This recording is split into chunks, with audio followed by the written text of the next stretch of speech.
旅發局咧都公布咗一啲數字，舊年嘅訪港人數咧就3603萬，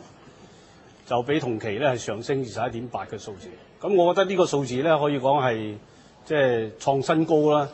即係説明香港喺發展旅遊呢一方面咧，我哋係有相當大嘅條件，同埋咧就係嗰個前景係非常之優厚嘅。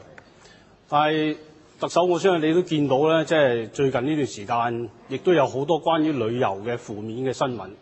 啊！特別係經過舊年嘅阿珍事件之後咧，就內地嘅旅客對香港嗰個旅遊嘅服務咧，亦都有好多嘅意見。咁當然咧，就好多業界嘅人士或者係社會人士咧，即係唔係淨係單單怪責咧，即係一兩個即係導遊嘅服務嘅水平咧。而係覺得咧，整個旅遊業咧，好可能係需要有一啲嘢要做嘅。咁我哋最近亦都睇到咧，就旅遊業議會咧推出10項嘅個措施咧，就希望喺2月1號咧係推行。咁但係呢種情況能唔能夠完全嘅徹底去改變咧？咁我哋都係有啲猶豫嘅。咁我想問問特首就係，你會唔會覺得咧，即係喺未來呢一段時間裏邊咧，作為一個支柱嘅行業咧，我哋係應該更加關注喺呢一方面嗰個，譬如話立法嘅規管啊，或者將嗰個行業咧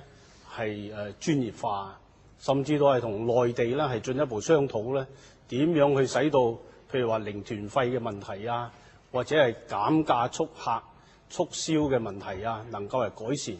仲有就係本地嘅一啲即係零售嘅行業啊，或者係同旅遊業有相關嘅行業咧，即係呢種宰客嘅情況都相當嚴重。政府係咪可以有一啲咩良策咧，係使到香港嘅呢個旅遊天堂或者係購物嘅天堂呢一個美譽咧，係可以繼續保持落去咧？首先旅遊方面，你講得好對嘅。